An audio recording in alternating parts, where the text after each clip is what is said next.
सर्वेपि सुखिनः सन्तु,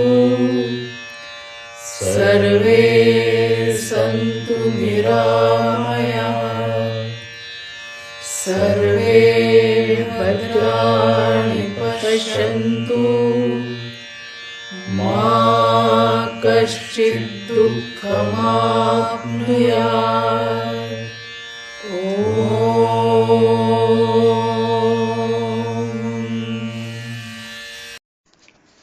अंजली भिडे आणि विश्वनाथ भिडे यांच्याबरोबर ओळख तशी 4-5 वर्षातलीच. ओळख वाढत गेली तसे त्यांचे व्यक्तिगत आणि सहजीवनाचे नवनवीन पैलू समजत गेले. आम्ही केव्हा खूप जवळचे झालो हे समजलेच नाही. नासी फडकेंच्या कादंबरीतील नायक नायिका प्रत्यक्ष अवतरलेत असे त्यांच्याकडे पाहून वाटते. इतक्या सर्व गुणसंपन्न आणि एकमेकांच्या प्रेमात आकंठ बुडालेल्या जोड्या दुर्मिळ असतात. अंजलीताई दिसायला अत्यंत देखण्या आहेत. सुंदर स्त्रियांच्या चेहऱ्यावर बऱ्याच वेळा शिष्टपणाची छटा असते. अंजलीताई हसतमुख आणि कोणाबरोबरही लगेच मिसळून जाणारे आहेत. त्यामुळे तर त्या 18 वर्षाच्या वयात 11 जणांच्या एकत्र कुटुंबाचा गोतावळा लिलया पेलू शकल्या. आजही त्यांचे कुटुंबीय घर जोडून ठेवण्याचे श्रेय अंजलीताईंना देतात. 80 वर्षाच्या अंजलीताईंच्या आवाजातील गोडवा कमी झालेला नाही. कोणीही केव्हाही गाणे म्हणायला सांगितले की त्या अवघड ताना असलेली गाणीही सहजपणे म्हणतात. कुटुंबीय जोडलेली नाती यांच्यातील गोडवाही त्यांनी असाच टिकवून ठेवला आहे. भरतकाम ते उत्तम सफाईदार करतात. यासाठी एकाग्रता, पेशन्स लागतो. भरतकामात व्यक्ती चितारणं कठीण काम, पण त्या लिलया करतात. त्या उत्तम गृहिणी आहेत, सुगरण आहेत, उत्तम लेखन करतात. कुरकुर करत बसणे हा त्यांचा स्वभाव नाही. आल्या परिस्थितीतून वाट काढून आनंदी राहण्याचे कौशल्य त्यांच्याकडे आहे. घरच्या धबडग्यातून वेळ मिळेल तशी त्यांनी आपली पदवी प्रत्यक्ष कॉलेजमध्ये जाऊन पुरी केली. क्लिनिकल सायकॉलॉजीत MA केलं. काही दिवस समुपदेशन केले. मुख्य म्हणजे पुढच्या पिढीपर्यंत स्वतःचे गुण हस्तांतरित केले. त्यांना स्वतःच्या वर्तनातूनच उत्तम संस्कार दिले. या सगळ्या गुणांचा शुभार्थीला आनंदी ठेवण्यासाठी त्या कुशलतेने वापर करतात. कल्पक पर्याय शोधतात. त्यातील बरेचसे त्यांना स्वतःला आणि इतर अनेकांनाही आनंद देणारे असतात. शुभार्थी विश्वनाथ काकाही असेच हुरहुन्नरी. BE मेटलर्जी झालेले. काका घरच्या जबाबदाऱ्या सांभाळताना काम एके काम न करता ब्रिज, बॅडमिंटन खेळायचे, प्रवास करायचे. वयाच्या 40पासून 75पर्यंत अवघड ट्रेकिंग केले. अनेक विद्यार्थी घडवले. आजही त्यांचे विद्यार्थी मदतीसाठी असतात. गुडघे दुखायला लागले आणि ट्रेकिंग कमी करून सायकलिंग सुरू केले. यंग सिनियर्स सायकल क्लबबरोबर पुणे गोवा, पुणे नागपूर असे सायकलिंग केले. याशिवाय parasailing, scuba diving, rope climbing असे धाडसी प्रकार केले. रॅपलिंग तर 75व्या वर्षी केले. पार्किन्सनने प्रवेश केला आणि या सर्वात खंड पडला. पण त्यांना आनंदी ठेवण्याचे उद्योग शोधण्यात अंजलीताईंसारखा खंदा शुभंकर होता. त्यांच्याच शब्दात सांगायचे तर कधी ढील देऊन, कधी ताणून, कधी दुर्लक्ष मलम लावून, कधी गोंजारून त्यांना कसे हाताळायचे ते त्यांना जमले आहे. नातेवाईकांचा गोतावळा, यंग सिनियर्स ग्रुप, पार्किन्सन्स मित्र मंडळ अशा सपोर्ट ग्रुपचा त्या शिताफीने उपयोग करून घेतात. त्या म्हणतात, शुभार्थीची एखादी आवड येत असलेली कला कशी जोपासता येईल यावर विचार करून भर दिला तर मार्ग मिळतो. त्यांची सायकलिंगची आवड लक्षात घेऊन त्यांनी स्टॅटिक सायकल आणली. विविध कल्पक पर्याय त्या निवडतात. मी त्यांच्या काही कौटुंबिक कार्यक्रमांना गेले होते. सगळेच जण या दोघांना खूप मानतात. प्रेमाची माणसे बरोबर असली तर ते खुश असतात असे माझ्या लक्षात आले. अंजलीताई अशा लोकांबरोबर छोट्या सहली आखणे, घरी गेट टुगेदर करणे, करमणुकीच्या कार्यक्रमाचे आयोजन करून त्यासाठी प्रॅक्टिसला स्वतःच्या घरी बोलावणे असे काही ना काही करतात. कार्यक्रमाची सुरुवात काकांनी काहीतरी म्हणून करायची हा मित्रमंडळींचाही आग्रह असतो. त्यामुळे त्यांचा सरावात वेळ जातो, आनंद मिळतो. स्टेजवर कार्यक्रम केल्याने आत्मविश्वास वाढतो. असे कितीतरी फायदे होतात. सहभागी मंडळी विविध क्षेत्रातील तज्ज्ञ, साहित्य, कला, विज्ञान यात मातब्बर, सामाजिक जाण असलेली. त्यामुळे जाणाऱ्या वेळेची वेगळीच गुणवत्ता असते. या जिंदादिल जोडप्याच्या ते प्रेमात पडतात. पुन्हा पुन्हा येत राहतात. या सर्वांची खातिरदारी करताना अंजलीताई थकत नाहीत. काकांच्या चेहऱ्यावरचे हास्य त्यांना नवीन ऊर्जा देते. याचसाठी केला होता अट्टहास असे त्या मनात म्हणत असतील. पार्किन्सन्स मित्रमंडळासाठी त्यांच्या स्वछंद ग्रुपनी दर्जेदार करमणुकीचा कार्यक्रम केला. अर्थात सुरुवात काकांच्या नेमअजशीने गीतांनी झाली. कार्यक्रमाची उंची वाढत गेली. हळूहळू सर्व शुभंकर शुभार्थी सामील झाले. नाचाच्या तालावर एकच कल्ला झाला. कलाकार, श्रोते हे बंध गळून सर्व सभागृह आनंदरसात बुडून गेले. काका सर्व काळ आनंदात होते. पार्किन्सन्स हा कल्लोळ निमूटपणे पाहत होता. काकांना हस्ते ठेवण्यासाठी अंजलीताईंनी शोधलेल्या कल्पक पर्यायाने त्यांनाही नकळत एक वेगळीच उंची गाठली होती. त्यांच्या अमेरिकेतील लाडकीनाथ सई हिचा अमेरिकेत विवाह झाला होता. सर्व नातेवाईकांनी आपल्या पद्धतीने पुण्यात विवाह ठरवला. गाण्याचा कार्यक्रम, विधी असा भरगच्च कार्यक्रम होता. येथेही अंजलीताई यांच्यासह सर्व सुहृदांचा सुप्त हेतू काकांना आनंदी ठेवण्याचाच असावा. त्या दिवशी ते व्हीलचेअरवर होते. भाऊ दिमतीला होता. कार्यक्रम कितीतरी वेळ चालला होता, पण 88 वर्षाचे काका दमले नव्हते आणि चेहऱ्यावरचे तोंड भरून हास्य मावळले नव्हते. सर्व कार्यक्रमातच तृप्ती, आनंद, समाधान भरलेले होते. ही सर्व आनंदी राहणे आणि आनंद लुटणे ही अंजलीताईंची किमया. त्यांचा गोतावळाही अगदी तोडीस तोड आहे. अंजलीताई कधीकधी काकांची काळजी घेणारी योग्य व्यक्ती भेटली की स्वतःच्या आवडीच्या काही गोष्टी करतात. यात अहिल्यानगरमधील स्नेहालयसारख्या सामाजिक संस्थेची भेट असते. त्या मी प्रेमळ वगैरे अजिबात नाही, प्रॅक्टिकल आहे असं म्हणतात, पण तसं अजिबात नाही. त्यांच्यात करुणा, एम्पथी आहे. नाहीतर त्याने एखादं फार्म हाऊस न शोधता स्नेहालय का शोधले असते? तेथे त्या देणगी देऊन आल्या. त्यानंतर त्यांच्यासाठी स्वच्छंदाचा कार्यक्रमही करून आल्या. पार्किन्सन्स मित्रमंडळासाठी त्यांचे योगदान मोठे आहे. सहल असो, मेळावा असो, त्या कोणतीही मदत करण्यास तयार असतात. व्हॉट्सअप ग्रुपवर त्या जागल्याचे काम करतात. त्यांची त्या त्या दिवसाला समर्पक गाणी सभासदांचे कान तृप्त करतात. त्यांच्या प्रतिसादातून त्या नकळत समुपदेशन करत असतात. सर्व शुभंकर शुभार्थींना बोलावेसे वाटले, मोकळे व्हावेसे वाटले तर मी आहे असे त्यांनी सांगून ठेवले आहे. आठवणीतील शुभार्थी पुस्तक प्रकाशित झाल्यावर भिडे काकांना ते वाचून दाखवणार होत्या. वाचायचंच आहे तर रेकॉर्ड करू, म्हणजे इतर शुभार्थींनाही लाभ होईल, म्हणून त्यांनी रोज एक प्रकरण रेकॉर्ड करून ग्रुपवर टाकले. सर्वांनाच त्यांच्या आवाजातील आठवणी ऐकताना आनंद मिळाला. अंजलीताईंनी भेटू अनन्यमध्ये त्यांची जीवन कहाणी मोकळेपणाने सांगितली आहे. 2023 आणि 26च्या स्मरणिकेतील लेखातून बरेच काही सांगितले आहे. तेथे न दिसणाऱ्या अंजलीताई रेखाटण्याचा प्रयत्न केला आहे. तरी बरेच सांगायचे राहिले आहे. ते त्यांच्या मुलाखतीतून उलगडेलच.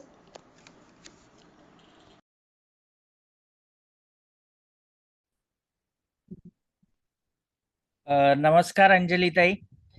आपल्या पार्किन्सन्स मित्र मंडळाच्या आनंद तरंग कार्यक्रमात तुम्हा सर्वांचं स्वागत. फारसा वेळ न घालवता आपण कार्यक्रमाला सुरुवात करूयात. अंजलीताई, सुरुवातीला तुम्ही स्वतःबद्दल आणि तुमच्या मिस्टरांबद्दल अशी ओळख करून द्याल, तुमचं शिक्षण आणि त्याबद्दल सर्व काही? बरं, ठीक आहे. मी थोडक्यात ओळख करून देते.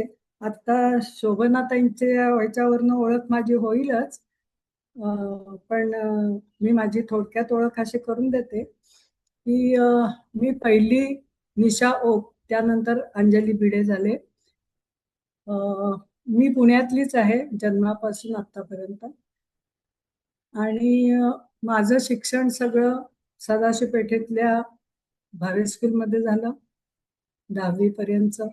त्यानंतर 10वी नाही, 11वी मॅट्रिक होतं त्यावेळेला, तर 11वी पर्यंत तिथे झालं. त्यानंतर 1 वर्ष प्री डिग्री सायन्स तेव्हा म्हणत असत, तर ते MES कॉलेजमध्ये झालं.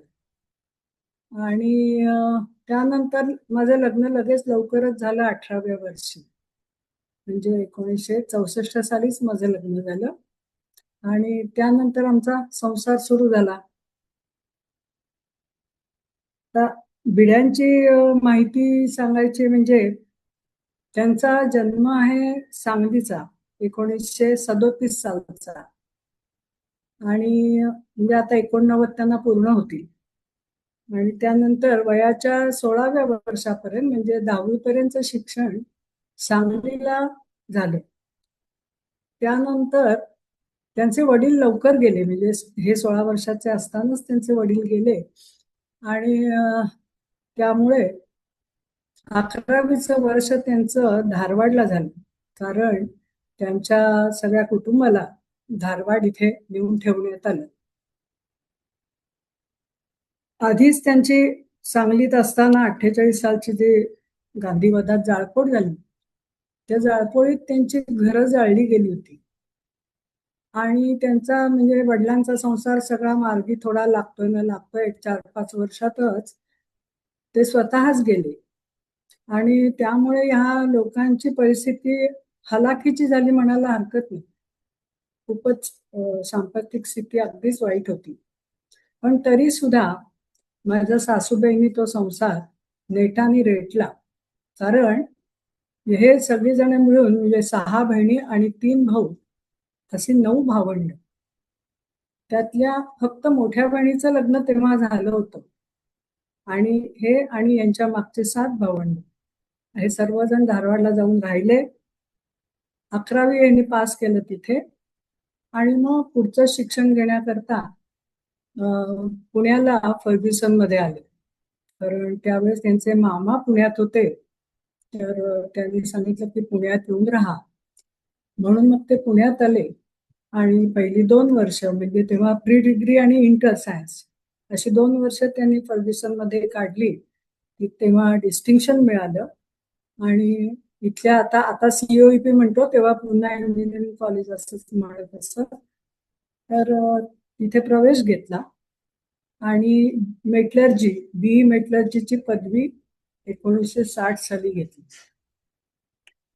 इथे तसे ते एकटेच राहत होते, काकाकडे मामाकडे असे, आणि त्यामुळे तसंही त्यांचं आयुष्य फार काही चांगलं गेलं नाही तेव्हा, म्हणजे आश्रितासारखं थोडंसं गेलं म्हणायला हरकत नाही. आणि त्यामुळे मानसिक दृष्ट्या सुद्धा थोडस त्रास झाला. त्रास म्हणजे मानसिक त्रास नव्हता, पण दडपण होतं आणि शिक्षण घेऊन नोकरीला लागलं पाहिजे, कारण सगळा संसार सांभाळायचा आहे हे एक मनावर बिंबवलं गेलं असल्या कारणाने फक्त अभ्यास आणि अभ्यास आणि पदवी मिळवून नोकरीला लागणं एवढं एकच ध्येय त्यांचं होतं आणि त्यामुळे बाकीच्या तशा ऍक्टिव्हिटीज किंवा हे काहीच झालेलं नाही त्यांचं. त्यामुळे थोडेसे अंतर्मुख व्यक्तिमत्व म्हणायला हरकत नाही. तर अशा तऱ्हेने त्यांचं शिक्षण झालं आणि मग 1-2-3 नोकऱ्या बदलत बदलत 1962 साली त्यांनी पुण्याला संगम मेटल अँड वर्क्स अशी फाउंड्री होती, तिथे टेक्निकल डायरेक्टर म्हणून नोकरी घेतली.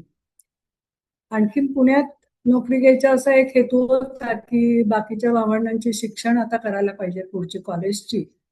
तर सगळेजण इथे एकत्र राहिलं की खर्चाच्या दृष्टीने पण बरं होतं आणि शिक्षणाची सोय चांगली आहे असं म्हणून धारवाडून सगळे कुटुंब 1962 साली पुण्यात येऊन स्थायिक झाले आणि सगळ्यांचे शिक्षण वगैरे पुढे सुरू झाली आणि यांची नोकरी चालू होती, त्यामुळे घरात तशी पंचायत नव्हती काही. पुढे मग 64 साली आमचं लग्न झालं आणि त्यानंतर पाठच्या सगळ्या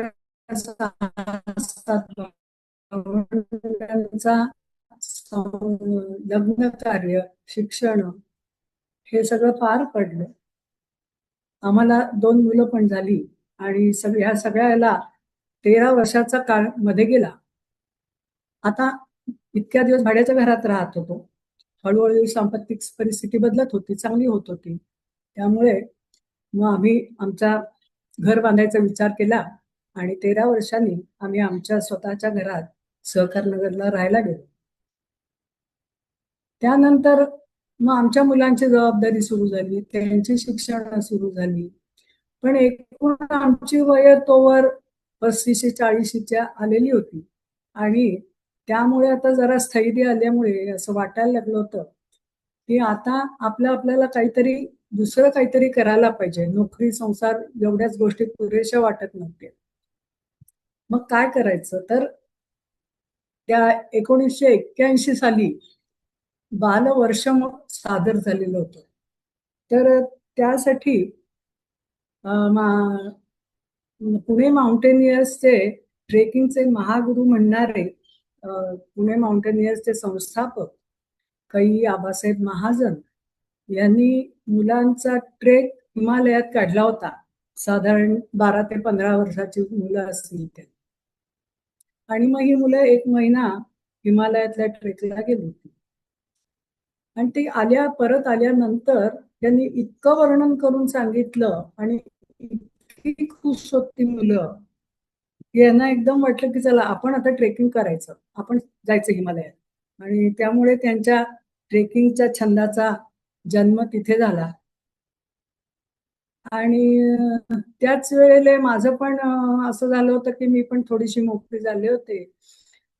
आणि माझी पण राहिलेली इच्छा ग्रॅज्युएशनची ती आता पूर्ण करूया असं म्हणून मी वयाच्या 35व्या 1984 ते 89 या 5 वर्षात मी SNDT जॉईन केलं आणि BA म्युझिक आणि MA क्लिनिकल सायकोलॉजीमध्ये केलं.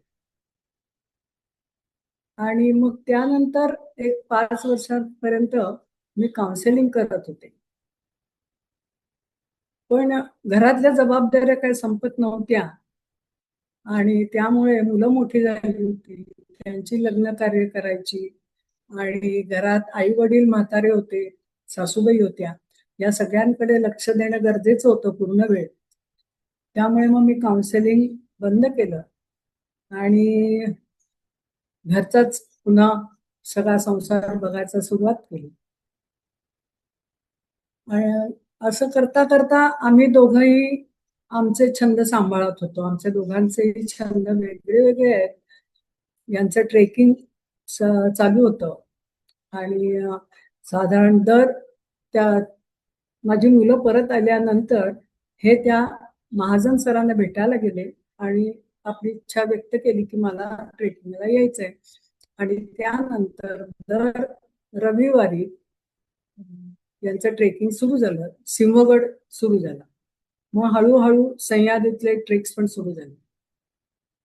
त्यानंतर मला वाटतं फेब्रुवारीच्या आधीच सरांनी सांगितलं की ज्यांना हिमालयात जायचं असेल त्यांची एक टेस्ट घेणार.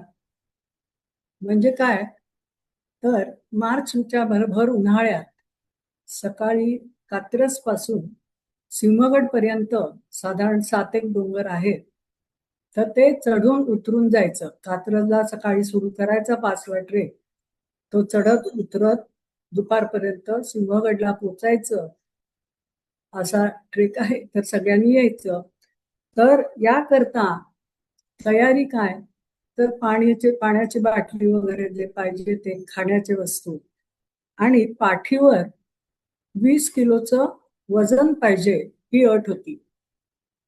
सगळं सामान भरलेलं असलं आणि 20 किलोचं वजन सॅकचं झालं नाही तर त्यात दगड भरून 20 किलो करायचं. आणि हे स्वतः आबासाहेब म्हणजे सर जातीने वजन काटा घेऊन बघायचे, इतकं स्ट्रिक्ट होतं. आणि अशा याच्यात त्यांनी मार्चच्या महिन्यात कात्रज सिंहगड ट्रेक पूर्ण केला. पण इतकं म्हणजे मनाच्या काय म्हणायची दुर्दम्य इच्छा फक्त या गोष्टीत तारून नेते. तर काही झालं तरी हा ट्रेक पूर्ण करायचा या जोरावरच त्यांनी तो केला. कारण जवळचं पाणी संपलं होतं, तोंडाला खूप कोरड पडली होती आणि खायला पण येत नव्हता घास, त्यामुळे खाणं पण जात नव्हतं. पाय दुखायला लागले होते, पायाला ब्लिस्टर्स आले होते. असं सगळे त्रास सहन करून सुद्धा आणि भर मार्च महिन्यातलं डोक्यावर रणरणत ऊन, या सगळ्या ह्याच्यात पण दुपारी मला वाटतं 3 एक वाजेपर्यंत सिंहगडला पोचले. तिथनं खाली उतरून डोंजापर्यंत तेव्हा चालत यायला लागायचं बससाठी. तिथे चालत जाऊन बस पकडून घरी आले. घरी आले तेव्हा प्रचंड पाय दुखत होते. मग त्या हळूहळू दूध कसे तरी काढले तर एवढे मोठे ब्लिस्टर्स आलेले पायाला, पाय टेकता येत नव्हता अशी अवस्था होती. पण मग पाय शेकून अमुक सगळी पुढची काळजी घेतल्यानंतर बरंही वाटलं लगेच 2-4 दिवसात. पण लगेच पुढच्या ट्रेकची सुरुवात, मला लगेच ट्रेकचा प्रोग्राम आखायला सुरुवात. इतकी प्रचंड आवड त्याला ट्रेकची होती.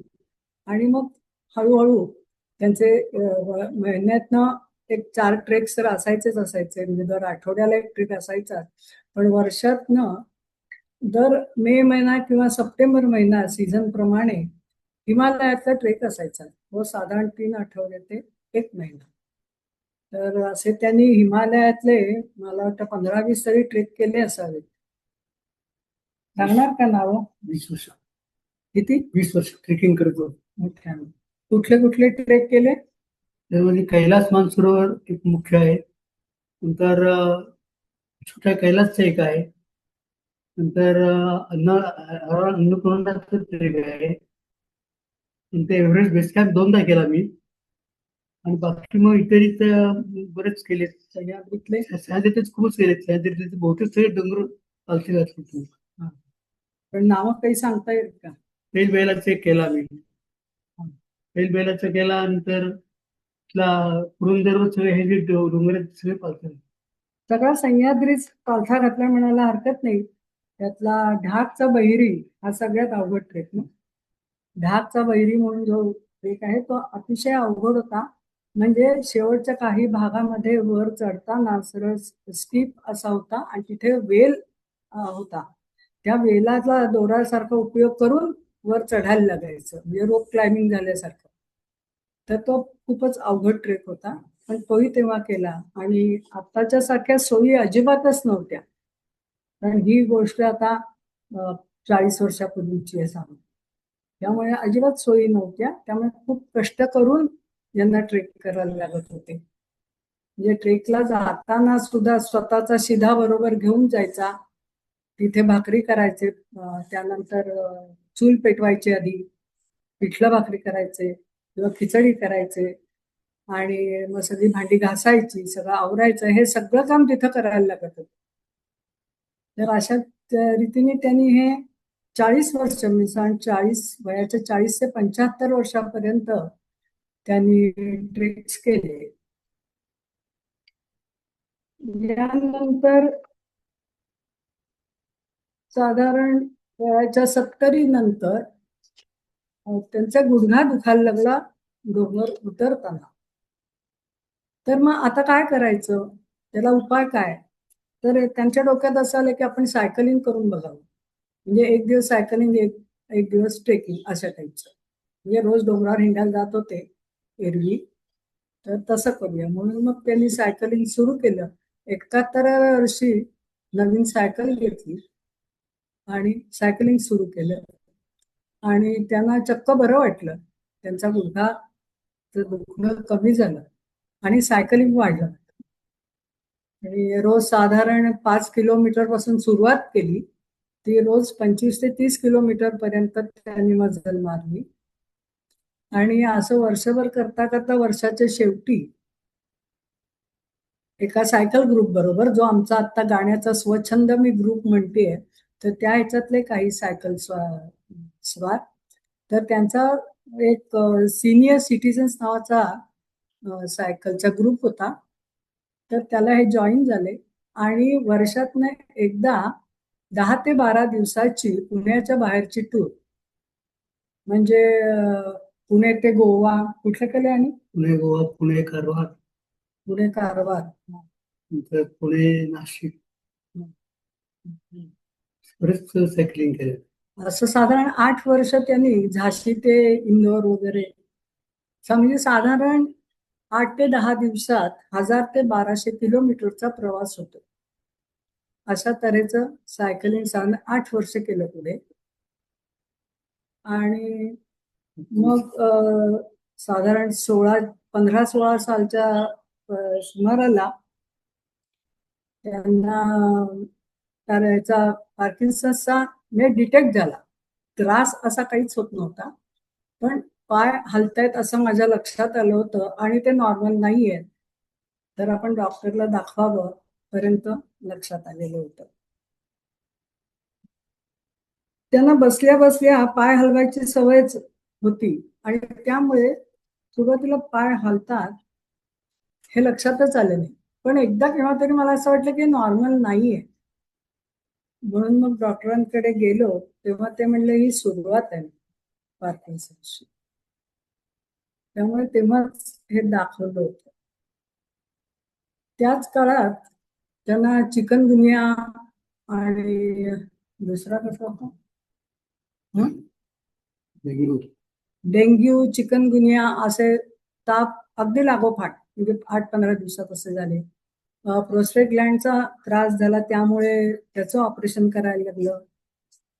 त्यानंतर नाकाला एक इथे मस आला होता. मस म्हणजे एक फोड होता. तर बरेच दिवस होता. तर ते काढून टाकावा अशा दृष्टीने डॉक्टरांकडे गेलो. त्यांनी ते कॉन्ट्रॅक्ट केलं, पण तेव्हा लक्षात आलं की हा साधा नाही दिसत आहे. म्हणून बायोप्सी केली आणि मग ते पॉझिटिव्ह रिपोर्ट आला. त्यामुळे पुन्हा त्याचं एक बारीकसं का विना पण ऑपरेशन करावं. तर अशा रीतीने ते 15-16चा काळ असाच खूप हे गेला. आणि मग हा हा आणि त्यामुळे मग पायाला चिकनगुनियामुळे खूपच स्टिफनेस आला कमरेत, पायात. आणि मग सायकलिंग करायला त्रास व्हायला लागला, म्हणजे टांग मारणे वगैरे सायकलवर हे प्रकार बंद झाले. आणि त्यानंतर सायकलिंग बंद झालं, पण डोंगरावर सकाळी तास 1.5 तास फिरायला जात होते किंवा 4-5 किलोमीटर सहज खाली चालायला जात होते. या सगळ्या ऍक्टिव्हिटीज चालूच होत्या. आणि मग कोविड आला. कोविड आल्यावर सगळंच ठप्प झालं आणि मग फारच त्रास झाला. म्हणजे मग त्यांचा बाहेर जाण्याचा कॉन्फिडन्स पण गेल्यासारखं झालेलं. तर मग आता काय करायचं, तर तेव्हा तर आपण काहीच करू शकत नव्हतो.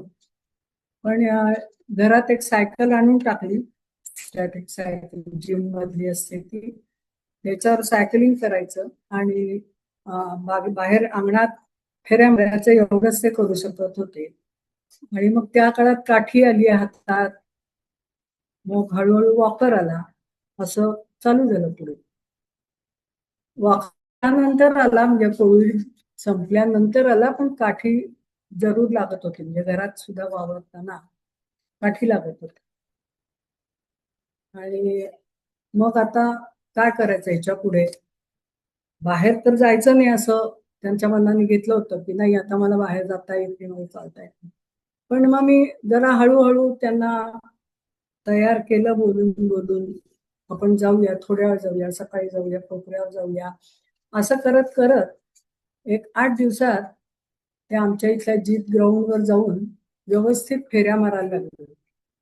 आणि त्यांचा त्यांना कॉन्फिडन्स आला होता. आणि मग मी त्यांना म्हटलं तुम्ही पुढे जा, मी मागणं येते वगैरे, म्हणजे की रस्त्याने एकट्याने जाण्याचा जो कॉन्फिडन्स गेला होता तो हळूहळू डेव्हलप झाला. आणि मग पुन्हा पुढे नॉर्मल झाले आणि हिंडायला लागले काठी घेऊन. पण काही वर्ष मी म्हणजे मला वाटतं 2-3 वर्ष, 2-1 वर्ष तरी गेली असतील. आणि मग बॅलन्स जायला लागला आणि बॅलन्स थोडा जातच होता, पण पडायला लागलो पुढे तोंडावर आपटायला. म्हणून मग वॉकर घेतला आणि मग वॉकर घेऊन आता ते वॉकरवरच चालतात, नुसतं चालूच शकत. त्यानंतर आता हे सगळं होत असताना सुरुवातीला आम्ही डॉक्टरांना दाखवलं होतं. मला वाटतं पहिल्यांदा कुलकर्णींच्याकडे गेलो होतो, पण मग ते काही यांना पटलं नाही. मग सह्याद्रीतले डॉक्टर संत, तर त्यांना मी दाखवलं. त्यांनी आम्हाला आजाराची सगळी कल्पना दिली, यांना तपासलं आणि ते म्हणाले पण यांचा आजार एवढा नाहीये की त्यांना औषध द्यावं. आणि म्हणून त्यांनी औषध दिलं नाही आणि आम्ही घरी आलो परत. पण त्यावेळेला असं कळलं की हा आजार बरा होणार नाही. एवढंच नाही तर त्यात हळूहळू आजाराची प्रगती होत राहणार आहे. म्हणजे काय, तर जसं नुसते चालत होते त्यांना काठी आली, त्यानंतर आणखीन बॅलन्स झाल्यावर वॉकर आला, त्यानंतर सलायव्हेशन व्हायला लागलं. तर अशा रीतीने हा आजार प्रत्येक व्यक्तीनुसार वेगळा असतो आणि प्रत्येक व्यक्तीला वेगवेगळ्या गोष्टी लक्षणं दिसू शकतात, हे सगळं आम्हाला त्या डॉक्टरांनी सांगितलेलं होतं. आणि त्यामुळे आम्हाला हा खूप मोठा शॉक होता दोघांनाही. आणि इतर आजारात कसं वाटतं की ठीक आहे, आता हार्ट अटॅक आलाय, काही आलं, ऑपरेशन केलं, बरं वाटतं, माणसाच्या पुन्हा ऍक्टिव्हिटीज सुरू होतात. पण हा आता आजार बरा होणार नाही आणि वाढणार म्हटल्यावरच आधी खूप भीती वाटली होती. पण आम्ही दोघंही तसे पॉझिटिव्ह विचाराचे असल्यामुळे, पॉझिटिव्ह थिंकिंग असल्यामुळे आम्ही असं म्हणजे मी जास्त करून मी असं म्हटलं की ठीक आहे, आपल्याला वेळेवर कळलं की हा आजार असा आहे, म्हणजे उगाच आपण आता अंधारात नाही की नाही आज उद्या बरा होईल, परवा बरा होईल, असं आता वाटायची गरज नाही. तर आता आपण हे स्वीकारायला पाहिजे की हे आपल्याला झालेलं आहे आणि आता याच्यावर आपण काय करू शकतो, आपलं आयुष्य कसं चांगलं करू शकतो, कसा कमीत कमी त्रास आपल्याला होईल हे बघायला पाहिजे. पण यांना ते काही अर्थातच फारसं पटलेलं नव्हतं. कारण इतक्या ऍक्टिव्हिटीज केलेला माणसाला जर घरात बसायची वेळ आल्यानंतर किती त्रास होतो, तो ज्याचा त्यालाच ठाऊक असतो.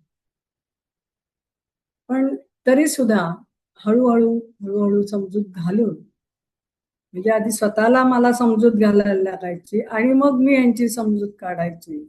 असा सगळा द्राविडी प्राणायाम चालू होता. आणि या सगळ्यात मला वाटतं 1.5-2 वर्ष सहज गेली असती पूर्णपणे ऍक्सेप्टन्ससाठी. पण नाईलाज होताच, म्हणजे ऍक्सेप्ट करायलाच पाहिजे. करा किंवा करू नका, जे काय व्हायचं ते होणार असतं.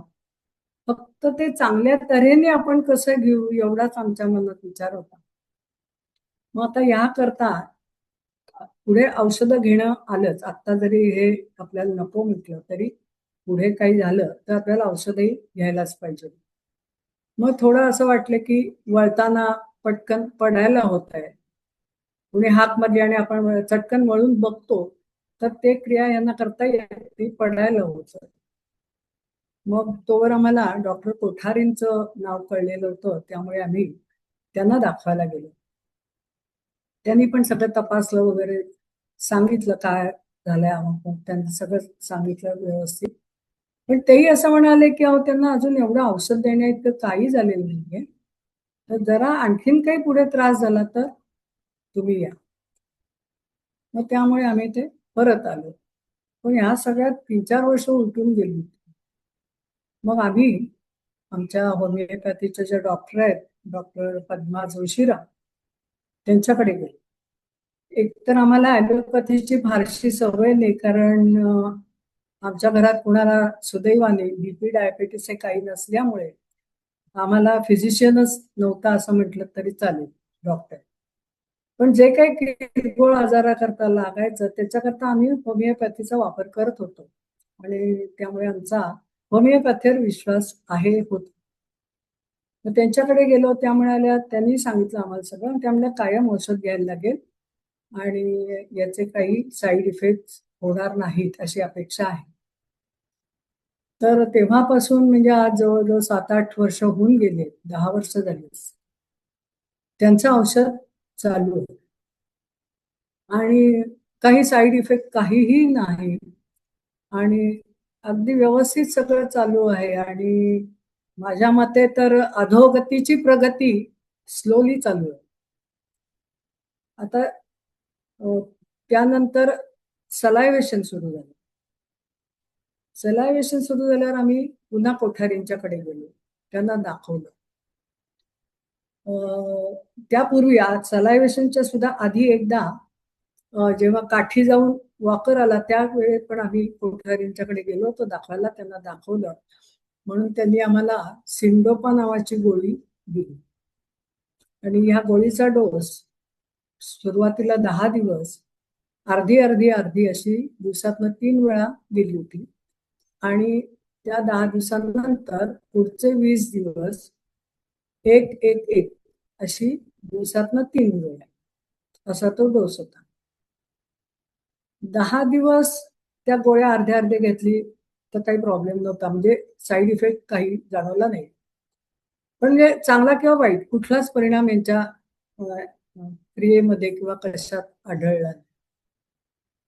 मग 10 दिवसानंतर एक एक गोळी द्यायला सुरुवात केली, तसं त्यांना पोटात भयंकर आग व्हायला लागली.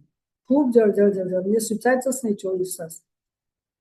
मग आता काय करायचं म्हणून म्हटलं, माझ्या लक्षात आलं की हे ना असं जळजळ कधीच होत नाही, तर हे या गोळीचा इफेक्ट असणार आहे.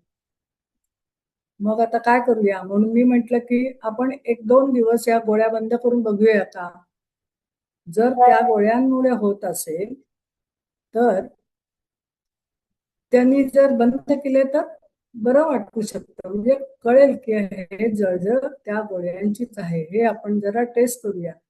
बरं ह्या गोळ्या बंद केल्या तर जीवावर बेतणार नाही हे आमची खात्री होती आणि त्यामुळे आम्ही आमच्या जबाबदारीवरच हा निर्णय घेतला होता की 1-2 दिवस आपण गोळ्या बंद करून बघूया आणि मग ठरवूया काय करायचं ते. 2 दिवस बंद केल्यावर आम्हाला पाहिजे तसाच रिझल्ट होता की पोटातली जळजळ एकदम कमी झाली. मग आता परत पोटात ह्या गोळीमुळेच जळजळत आहे हे सिद्ध करण्याकरता पुन्हा 2 दिवस चिंडोबाचा डोस घेतला आणि अपेक्षेप्रमाणे जळजळ झाली. मग मात्र उठून परत कोठारींकडे गेलो आणि त्यांना हे सगळं सांगितलं. मग ते म्हणाले, "ठीक आहे, काही हरकत नाहीये आणि तुम्ही बंद केली ते उत्तम केलं. कारण हा आपल्याला होणारा त्रास आणि औषधांमुळे होणारा त्रास हा कुठला जास्त आहे हे आपण ठरवायचं आणि मग त्याप्रमाणे औषध घ्यायचं." तर ते म्हणाले, की "मग यांना जे एरवी त्रास बघतोय त्यापेक्षा औषधांचा जर त्रास जास्त होतोय तर आपण औषध बंद करूया, काही बिघडणार नाही." म्हणून मग आम्ही ते औषध बंद केलं तेव्हा. आणि त्याच वेळी त्याच्या आधीच रादर सांगितलेलं होतं त्यांना, की आम्ही असं-असं होमिओपॅथीचं औषध साइड बाय साइड देतोय. तर ते म्हणले, "ठीक आहे, त्याचाही काही आम्हाला प्रॉब्लेम नाहीये." आणि अशा रीतीने ते गोळ्या तेव्हा त्यांचं ॲलोपॅथीच्या बंद झाल्या. त्यानंतर सलायव्हेशन सुरू झाल्यानंतर पुन्हा कोठारींच्याकडे गेलो. तर ते म्हणाले, की "मी औषध देऊ शकतो तुम्हाला, लिहून देतो गोळ्या. पण त्या गोळ्या घेतल्यानंतर तोंडाला एवढी कोरड पडेल, की तुम्हाला खायला पण येणार नाही. मग तुम्हाला खूप त्रास होईल. तर तुम्ही ठरवा, तुम्हाला गोळी घ्यायची असेल तर गोळी घ्या, पण मला विचाराल तर गोळी घेणं काही बरोबर नाही." असं त्यांनी स्वतःच सांगितलं. मग असं म्हटल्यावर शक्यच नाही ना आपण घेणं आणि इतकं तोंड कोरडं पडलं. बरं ते 1 दिवस घेतली, 1 दिवस नाही असं ते चालणार नव्हतं ना. त्यामुळे मग शेवटी आता गोळ्या नाहीच घ्यायच्या असं ठरवून घरी आलो आणि सलायव्हेशनचा त्रास होत नाही. तर ठीक आहे, तोही ॲक्सेप्ट करायला पाहिजे. जे आपल्या हातात नाही, ते आपण शांतपणे ॲक्सेप्ट करायला पाहिजे.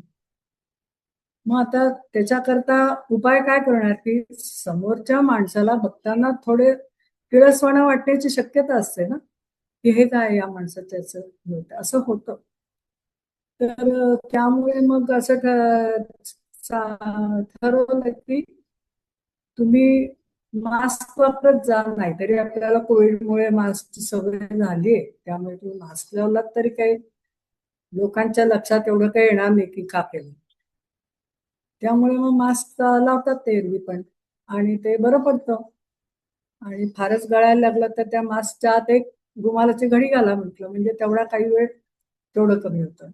अशा रीतीने त्यांचं हे चालू आहे आणि होमिओपॅथीची औषधंही चालू आहेत.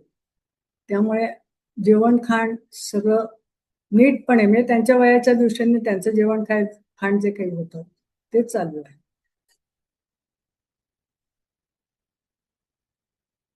तर याच्याबरोबरच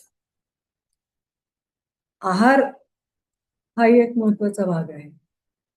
तर रोज सकाळी उठल्यावर व्यायाम करणे, म्हणजे याचे स्ट्रेचिंगचे व्यायाम, दुसरे काही व्यायाम, एक अर्धा पाऊण तास चालणं किंवा सायकलिंग. सकाळी चालायचं तर संध्याकाळी सायकलिंग करायचं, सकाळी सायकलिंग केलं तर संध्याकाळी चालायचं. हे झालं की मग अंघोळ वगैरे करून ब्रेकफास्ट करायचा. ब्रेकफास्टमध्ये खजूर आणि मनुका दुधात भिजवून ते घ्यायचं. बॉइल्ड एग घ्यायचं आणि लाडू वगैरे अशा तऱ्हेचं काही हवं असेल तर ते खायचं. हा ब्रेकफास्ट झाला. तेच दूध म्हणजे खजूर आणि हे करून कंबर दूध. त्यानंतर जेवणात पोळी भाकरी, भाजी आमटी, कोशिंबीर, चटणी असं सगळं पानभर जेवण असतं. म्हणजे ते आमच्याकडे होतच पहिल्यापासून, त्यामुळे त्यात काही विशेष अशातला भाग नाही, पण ते सगळं खाल्लं जातं. आणि दही भात हे सगळं. आणि संध्याकाळी मग फक्त चहा एकदा, आणि मग 7-7:30ला काहीतरी थोडं खातात ते. म्हणजे ज्वारीच्या लाह्याचं पीठ, राजगिऱ्याच्या लाह्या, नाचणीचं सत्व, सातूचं सत्व, अशा तऱ्हेचं लाईट काहीतरी खायचं. जेवायचं नाही, किंवा कधीतरी काहीतरी खाण्याचा उपमा पोहे असं काहीतरी एवढंच खायचं, बाकी खायचं नाही काही. अशा तऱ्हेने साधारण त्यांचा दिवसभराचा आहार ठेवलेला आहे. आता हे सगळं करत असताना व्यायाम तर मस्ट आहे, आणि त्यामुळे तो करवून घ्यायला लागतो, कारण त्यांना स्वतःला व्यायामाची आवड नाहीये. म्हणजे मी अगदी मागे लागून त्यांना योगासनाला जा म्हणून पाठवलं होतं त्यांच्या मित्राच्या बरोबरच, पण ते काही फारसे टिकलं नाही, आणि त्यांना हे असे प्रकार म्हणजे सायकलिंग, ट्रेकिंग हे सोडून त्यांना दुसरं काही आवडत नाही. त्यामुळे व्यायाम करायला ते बऱ्यापैकी टाळाटाळ करतात, पण ते मला त्यांना उभं राहून करून घ्यायला लागलं इतक्या वर्ष. हा व्यायाम झाला, आणि सलायवेशन सुरू झाल्यामुळे बोलायला त्रास व्हायला लागला, जीभ थोडीशी जड झाली, अडखळणं सुरू झालं बोलताना. मग त्याच्याकरता संस्कृत श्लोक शिकवले त्यांना, बाराखड्या म्हणायच्या, जोडाक्षरं म्हणायची, अशा तऱ्हेचा व्यायाम सुरू केले. आणि तो त्यांना जेवढा पाहिजे तेवढं ते करतात, बाकीचं थोडं टाळाटाळ करतात, त्यामुळे थोडं सक्तीने करून घ्यायला लागतो अजूनपर्यंत. असं तर व्यायामाचा प्रकार चाललेला आहे. दुसरं असं की यांच्या पडण्याच्या बाबत जेव्हा मी असं थोडं निरीक्षण केलं की हे का पडतात आणि कसे पडतात.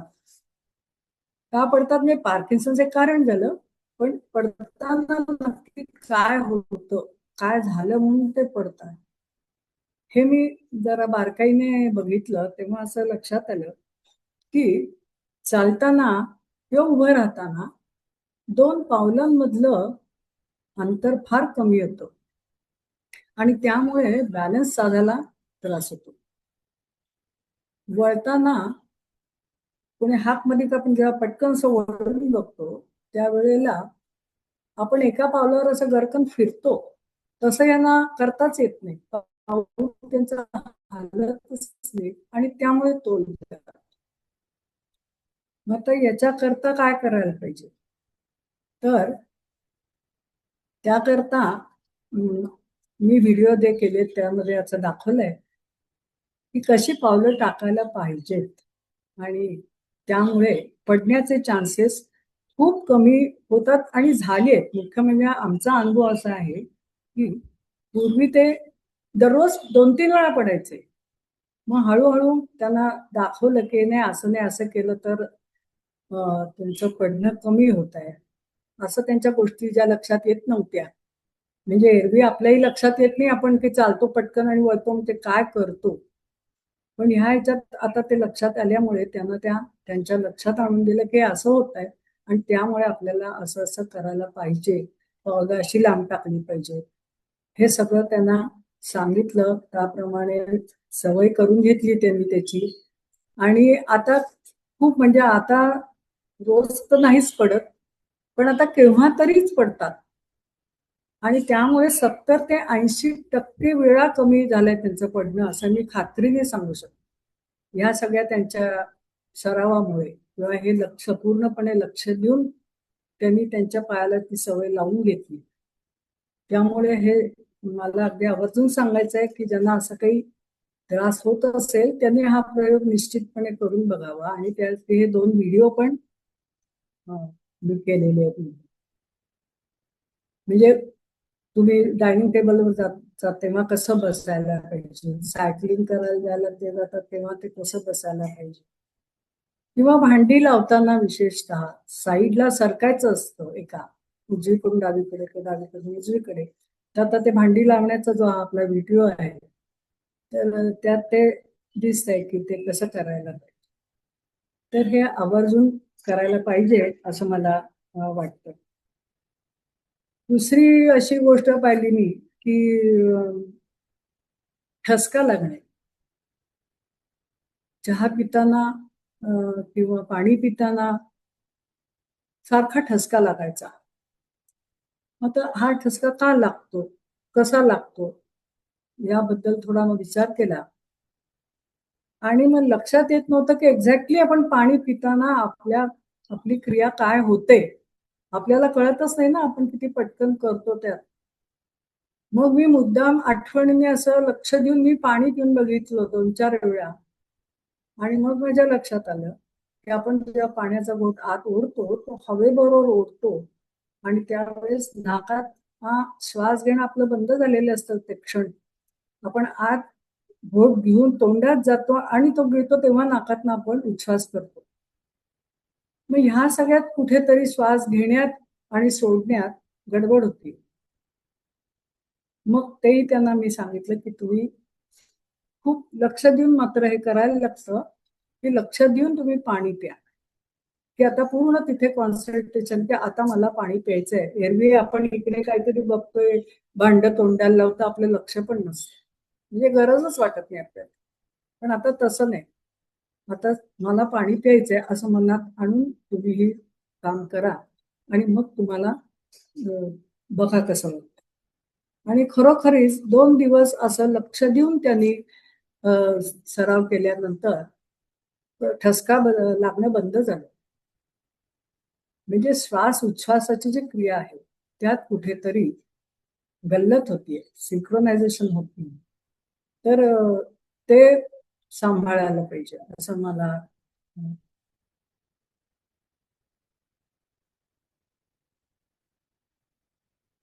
आणखीन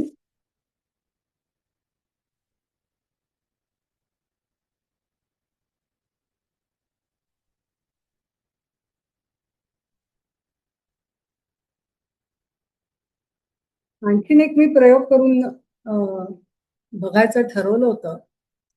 पण भिड्यांच्या असहकार्यामुळे तो फेल गेला. तो प्रयोग असा होता की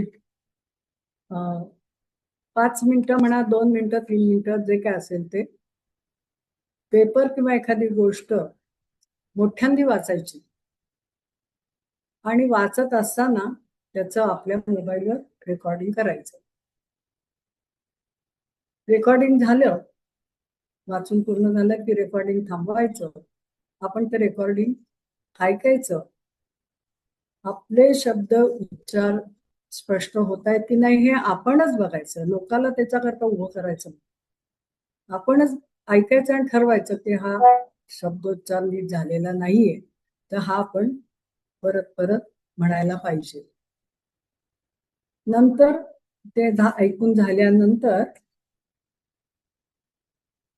मग पुन्हा ते म्हणायचं आणि पुन्हा रेकॉर्ड करायचं, पुन्हा ऐकायचं. अशा दृष्टीने आपण आपले हे शब्दोच्चार स्पष्ट करू शकतो.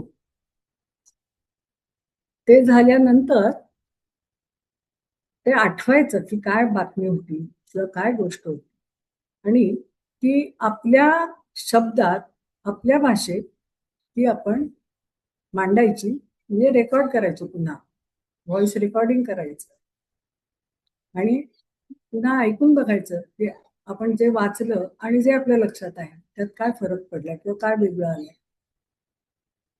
म्हणजे त्यातला जो काही मुद्दा आहे तो आपल्या भाषेत आपण सांगितलाय का नाही किंवा तो मुद्दा आलाच नाहीये, हे सगळं आपलं आपण तपासायचं आणि त्यात सुधारणा करायची. तर ह्या सगळ्या गोष्टींमध्ये मोठ्यांनी वाचणं स्पष्ट उच्चार करणं आणि काय आपल्या चुका आपल्याला कळणं हे महत्वाचं असतं. ते त्यात कळू शकतं. आणि दुसरं म्हणजे मेमरी टेस्ट होते, की आपण जे काही वाचतोय ते आपल्याला सगळं कळतंय आणि कळलेलं लक्षात राहतंय किंवा किती लक्षात राहतंय हे पण आपल्याला कळतं. आणि असं जर रोज आपण एक 5-10 मिनिटं जर वेळ काढला त्याच्याकरता म्हणजे मुद्दामहून प्रयत्न केले तर ह्यामध्ये सुद्धा सुधारणा व्हायला पाहिजे असा माझा अंदाज आहे. पण मी तो काही सिद्ध करू शकले नाही कारण यांनी मला त्याच्यात सहकार्य केलं नाही. तर त्यामुळे जरा ते माझा प्रयत्न फोल गेला असं म्हणूया आपण. पण कोणी इंटरेस्टेड लोक असतील तर त्यांनी हे जरूर करून बघावं. मग त्यातनं काही फायदा होतोय की ते आपल्याला स्वतःलाही कळेल, लोकांनाही सांगता येईल असा माझा विचार आहे. हं? कसं जॉईन झालं बरं का? ते पण बोलतो.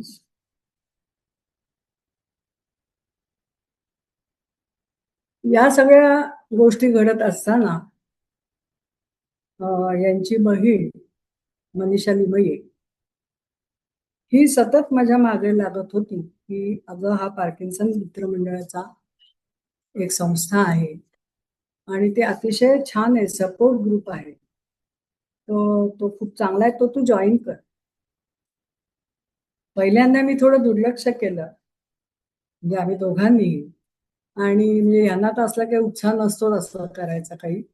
पण मी पण थोडं दुर्लक्ष केलं आणि म्हणजे आम्हाला असं भीती वाटत होती की बापरे आणखीन एवढी दुखणी बघायची आणि ते त्याचीच भीती की आपल्याला हे पुढे असं होईल की काय वगैरे असे विचार आपल्याला लगेच मनात येणार.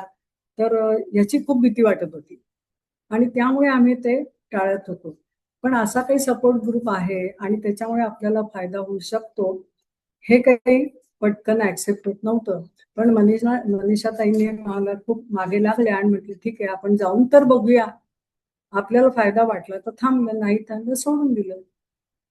असा विचार केला आणि आम्ही मला वाटतं 22 साली वगैरे ग्रुप जॉईन केला. आणि जॉईन केल्यानंतर एकदम वेगळं चित्रच माझ्या डोळ्यासमोर आलं. तिथलं वातावरण बघून आणि तिथल्या लोकांची वागण्याची पद्धत बघून मला खूपच आश्चर्य वाटलं.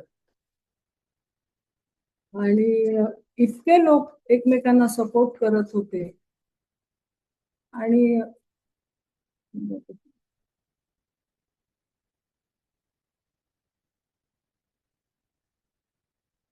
प्रत्येक जण एकमेकांच्या अडचणी समजून घेऊन सोडवण्याचा प्रयत्न करतायत. आणि एवढंच नाही तर आपल्याला येणाऱ्या अनुभवातून ते लोकांना प्रेरणा सुद्धा देत आहेत त्यांच्या कृतीतनं. हे खूप मला विशेष वाटलं. आणि या सगळ्या करता शोभनाताई, मृदुलाताई, सगळं आपलं कार्यकारी मंडळ, अंजलीताई, हे सगळीजण इतकी झटत होती आणि त्यांना किती मदत करून किती नको असं त्यांना वाटत होतं. आणि ते वाटणं, प्रेमाने वाटणं हे खूप मला महत्वाचं वाटलं आणि त्यामुळे प्रेरणा मिळून लोकांच्या मनातली भीती कमी होते. आणि आणखीन एक पण असं होतं की अरे त्यांना ते एवढं त्यांना त्रास होतो आणि त्या मनाने आपल्याला काहीच होत नाही असं सुद्धा काही वेळा वाटून जातं. तर इथे आल्यानंतर म्हणजे हा ग्रुप जॉईन केल्यानंतर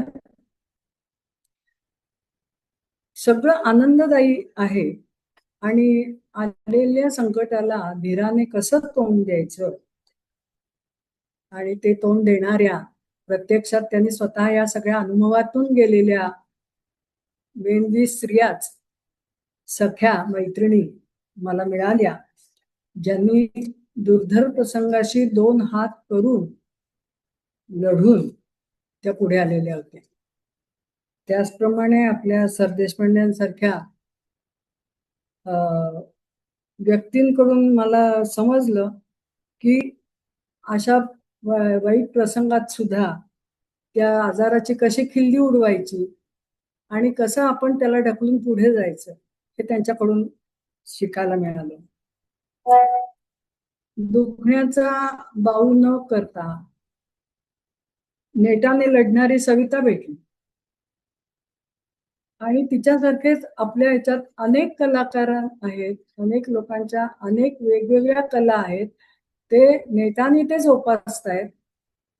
याच्यात मला खूपच कौतुक वाटलं आणि त्याकरता सगळेजण या लोकांना सपोर्ट करतायत. हा खूप महत्वाचा भाग मला इथे दिसला.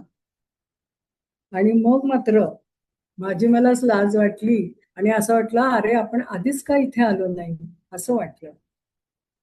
आणि असंही वाटलं की आपण चांगले दर्दाखोट आहोत आणि तरी अशा वेळी आपण आपल्या छोट्या छोट्या दुखण्यांचा का बाऊ करतो, तर हे बरोबर नाहीये. ही सगळी मंडळी जीवावर उदार होऊन लढतायत, तर त्यांना आपण निश्चितपणे सपोर्ट करायला पाहिजे. आणि त्यामुळे मी या पार्किन्सन्स मित्रमंडळात एकदम मिसळून गेले आणि आता खूपच मला तो जवळचा वाटतो. याचबरोबर असं लक्षात आलं की जसं ह्या लोकांमुळे आपल्याला प्रेरणा मिळाली, आनंदात राहायचं हे मिळालं, त्याचप्रमाणे मुख्यतः आपल्या घरातली माणसांचा सपोर्ट हाही किती महत्वाचा असतो हे पण लक्षात आलं.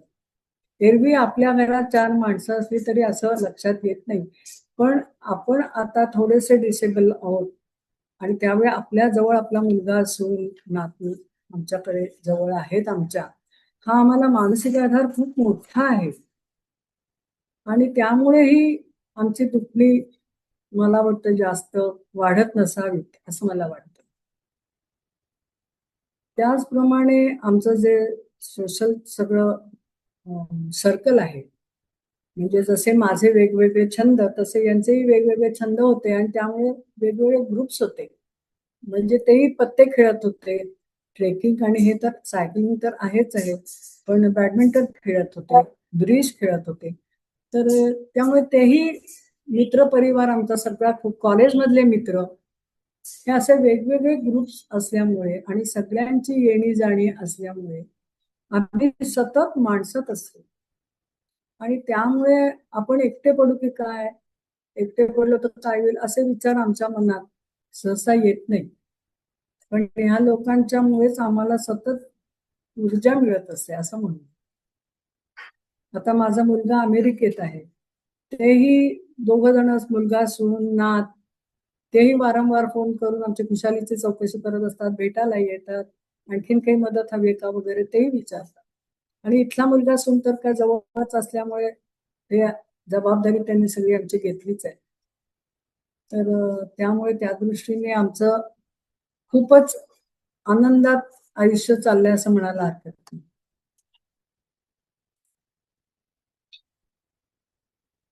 आता सांगायचं झालेलं आहे.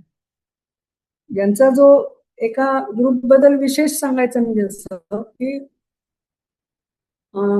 यांचा जो सायकलचा ग्रुप म्हटलं मी, सिनियर सिटीजन्स ग्रुप, तर याच्यामध्येही काही कलाकार मंडळी आहे आणि या कलाकार मंडळींनी एक कोर ग्रुप सुरू केला आणि मग ऍक्च्युअली माझा काही संबंध नव्हता, पण तरी त्यांनी मला गाण्यासाठी म्हणून तिथे बोलावलं की तुम्ही आमचा ग्रुप जॉईन कराल का.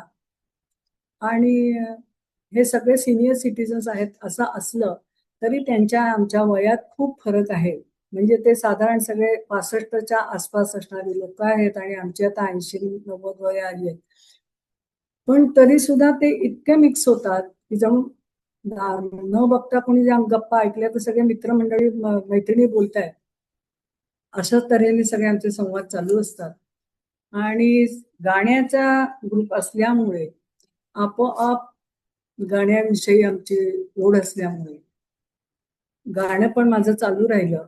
हा मला खूप म्हणजे आमचं ते टॉनिक आहे असं म्हणूया. त्यानंतर आम्ही तो स्वच्छंद ग्रुप तयार केला आणि निरनिराळे कार्यक्रम केले 2-4 ठिकाणी आणि त्यामुळे आम्हाला खूप मजा आली आणि हे सगळं जरी मी गात असे हे गात नसले तरी ते सगळं हे एन्जॉय करतात. सगळ्या ठिकाणी येऊन बोलणार नाहीत पण बसून राहतात. त्यांना खूप आवडतं या सगळ्या गोष्टी. मुळात गाणं पण त्यांना खूप आवडतं. त्यामुळे तेही सगळं हा एन्जॉय करतात. बरे सायकलचे लोक आहेत सगळे ते कधी बहुतेक वर्षातनं 1-2दा रिसॉर्टवर कुठेतरी जातात आणि ते इतकी यांची भयंकर काळजी घेतात की मला बघायलाच लागत नाही. घरातनं गाडीत बसून पुन्हा घरातून गाडीतून उतरेपर्यंत मला काहीही बघायला लागत नाही. इतकी ही लोक काळजी घेतात आणि त्यामुळे आम्हाला खूप रिलीफ मिळतो. आणखीन टॉनिक आहे आमचं असं म्हणूया आपण आणि त्यामुळे पॉझिटिव्ह थिंकिंग पण आहेच.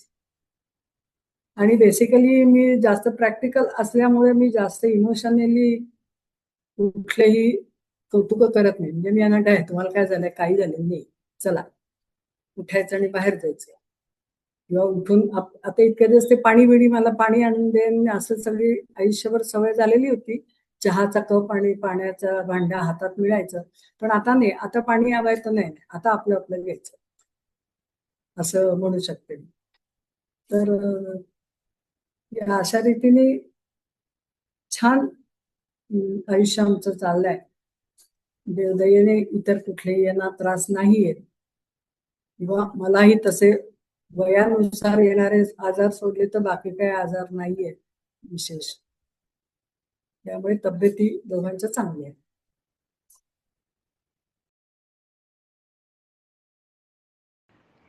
ट्रेकिंग आणि सायकलिंग बरोबरच भिडे सरांनी पॅरासेलिंग केलं, स्कुबा डायव्हिंग, रिव्हर राफ्टिंग केलं, रिव्हर क्रॉसिंग केलं आणि एवढंच नाही तर तैलबैला या डोंगरावर वयाच्या 75व्या वर्षी रोप क्लाइम्बिंग आणि रॅपलिंग केलं होतं.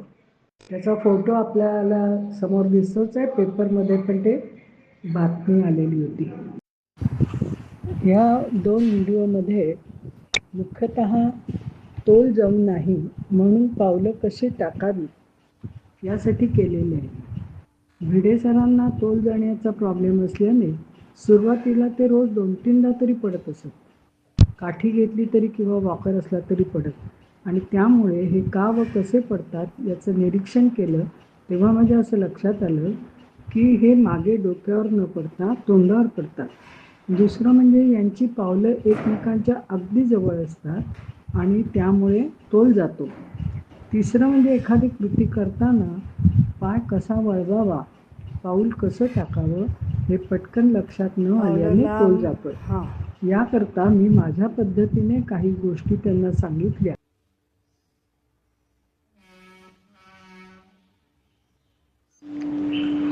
मला एक महत्त्वाचा मुद्दा सांगायचा आहे की शुभार्थीनं चालायला लागण्यापूर्वी उठून नीट स्थिर उभं राहणं महत्त्वाचं आहे आणि त्यावेळी 2 पावलांमध्ये अंतर ठेवणं जरुरीचं आहे. त्यानंतर गुडघ्यातनं पाय ताठ करायचे, मणक्यातून पाठ सरळ ताठ करायची आणि मगच चालायला सुरुवात केली तर पडण्याची शक्यता कमी होते. काही वेळा काय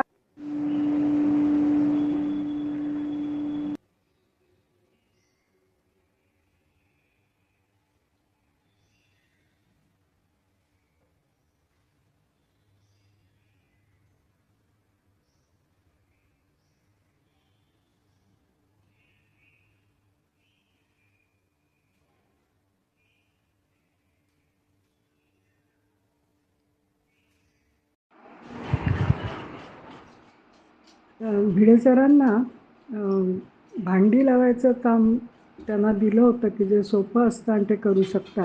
पण ते करताना सुद्धा त्यांच्या हातातनं भांडी पडायची किंवा इकडनं तिकडे सरकताना त्यांना तोल जायचा.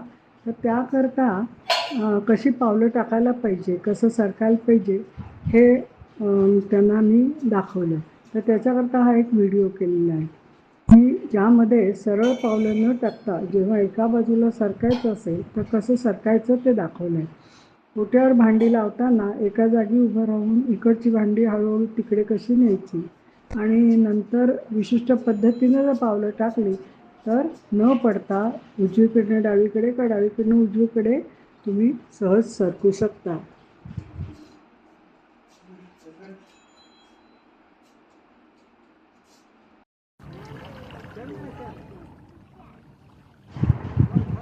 एका रिसॉर्टवर आमचा मुलगा असून आम्ही गेलेला असताना मुलगा त्यांना पोहायला घेऊन गेला होता. त्याचा हा एक व्हिडिओ आहे.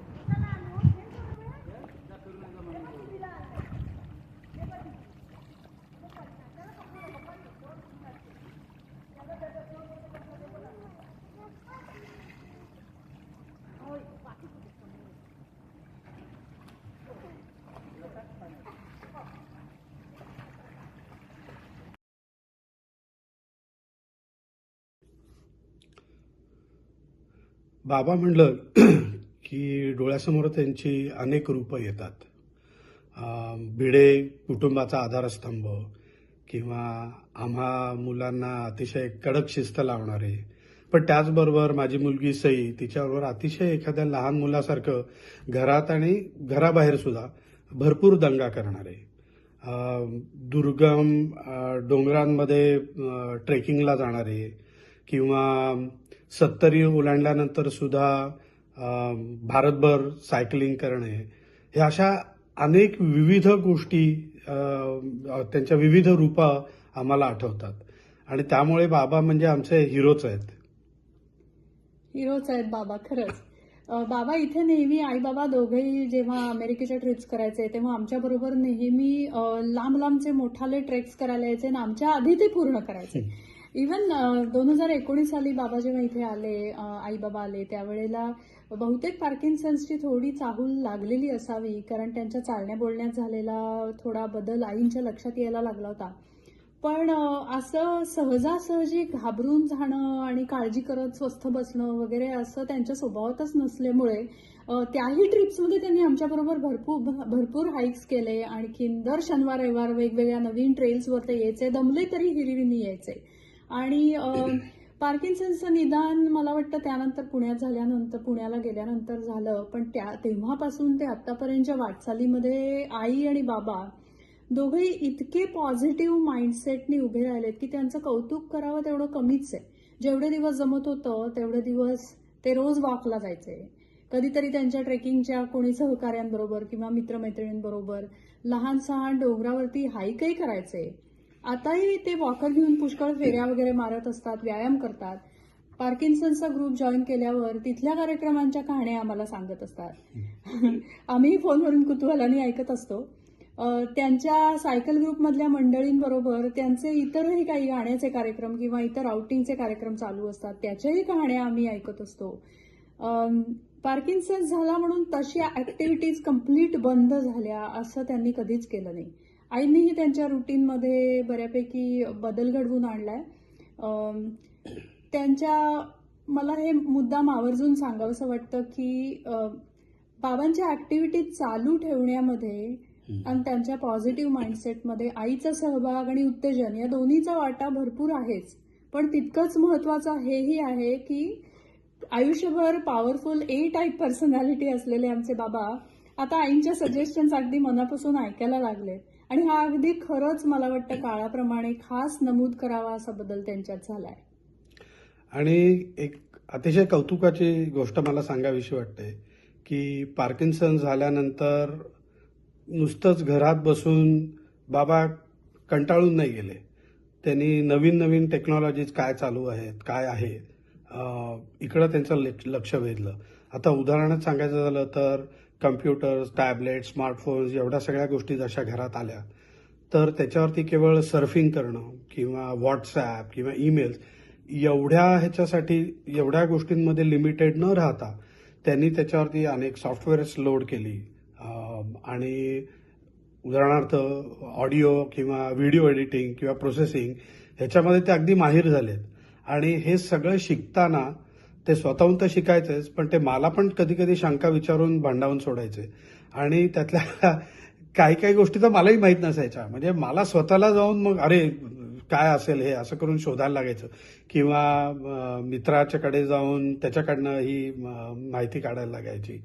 तर त्यांची ही जी काही इच्छा, क्षमता किंवा उत्साह जो आहे या सगळ्या नवीन गोष्टींमध्ये, ते बघितलं की त्यांच्यासमोर अक्षरशः हात जोडावेसे वाटतात.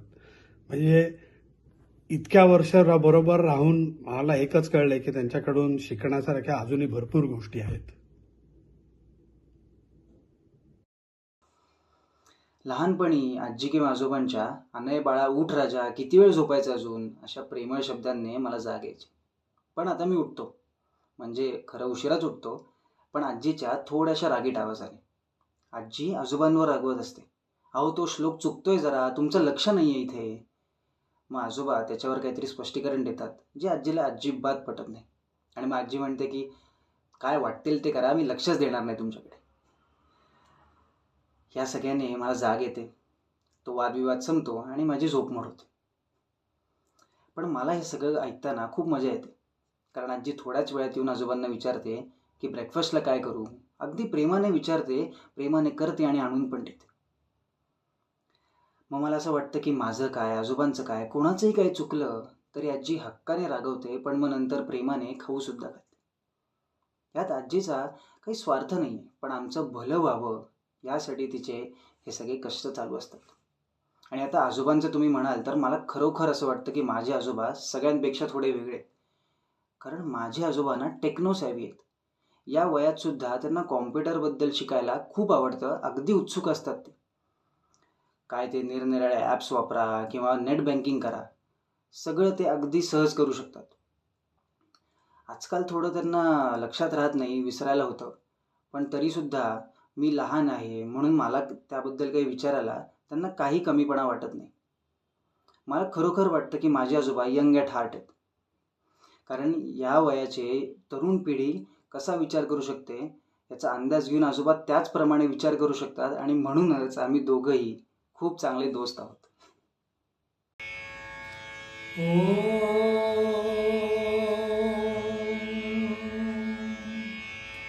सर्वेऽपि सुखिनः सन्तु, सर्वे सन्तु निरामयाः, सर्वे भद्राणि पश्यन्तु, मा कश्चित् दुःखमाप्नुयात्.